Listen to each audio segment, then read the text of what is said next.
Alrighty, well, we had a 38 degrees Celsius or 100 degrees Fahrenheit day the other day. That's what it was in my kitchen, and it was actually above that outside. And apparently there's a heat wave coming from the west of the country in about 2 days' time, so we are firing up said freezer. Now this is LPG or propane freezer, and she ain't small either. Yeah, it's up to the bottom of my pocket basically. It's about 68-70 litres according to the manufacturer. Now with these things, everybody forgets this: you've got to get the little bubble level correct. So many people sit there going to me, "Oh, these blooming gas fridges, they're useless." I said, "Well, did you get them level?" Oh no, I didn't worry about all that crap. Yeah, well, that's what didn't work. You know, everybody whinges about them, and I've just had nothing but flawless runs with these absorption technology fridges and freezers, as this one is.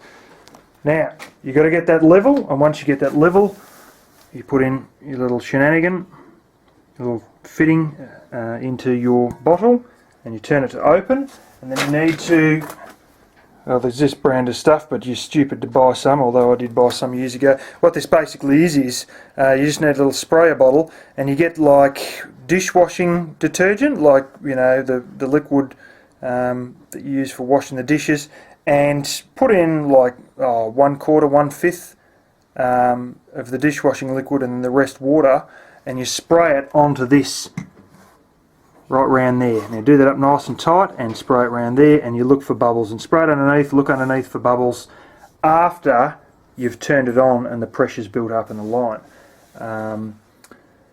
And yeah, basically a year and a half of my 2 years at Air Radiators was pretty much doing leak tests on Kenworth radiators, custom radiators for mining equipment, intercoolers for Iveco and intercoolers for Kenworth. And intercoolers occasionally for custom stuff. So I know a bit about the old leak test. Anyway, there's another connection here at the back, but that was done last year, and you know, quite simply, yeah, she's good. And then what you do after there's no leaks, you know, no bubbles appearing from the soapy water that's been on the connections, it all varies on the design. My propane fridge is different, but this, you got your prime button there, which you can probably barely see, and you get your piezo there. Now you've also got the one there that says mains, 12 volt DC, or propane slash LPG, and I've turned it to the LPG obviously and turn it up to maximum.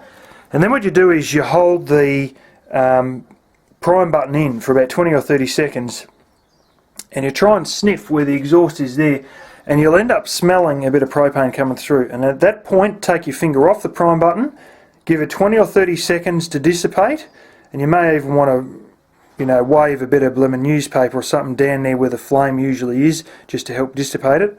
And then that means that all the air's bled out the lines, and you now got the LPG in the lines, or the propane in the lines.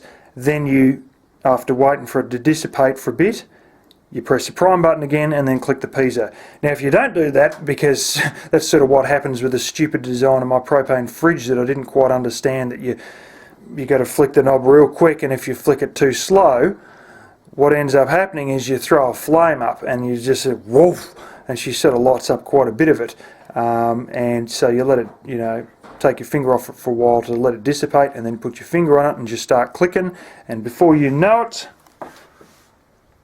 she's lit. And there you go.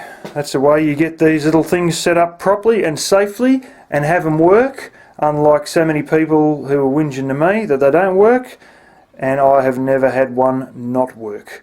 They've been flawless. Occasionally all the fluids and crap get mixed up a bit inside, and they have to be rolled over a particular way, and there's people with videos on YouTube how to do that, but I've never had to do that yet.